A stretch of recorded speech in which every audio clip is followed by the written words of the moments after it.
پاؤں لڑکھڑایا اور وہ بے توازن ہو کر ٹھاٹھے مارتے پانی میں جا گری۔ خوف سے اس کے حلق سے چیخیں نکل گئیں۔ زریش، زری۔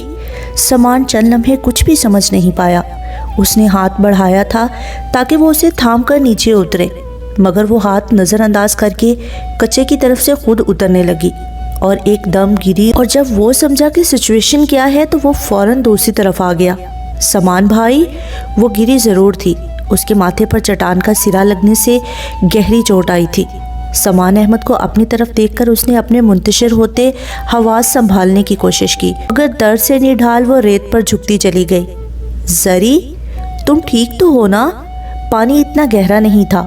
وہ دونوں ہاتھ اپنے ماتھے پر رکھے اوندے منہ تھی۔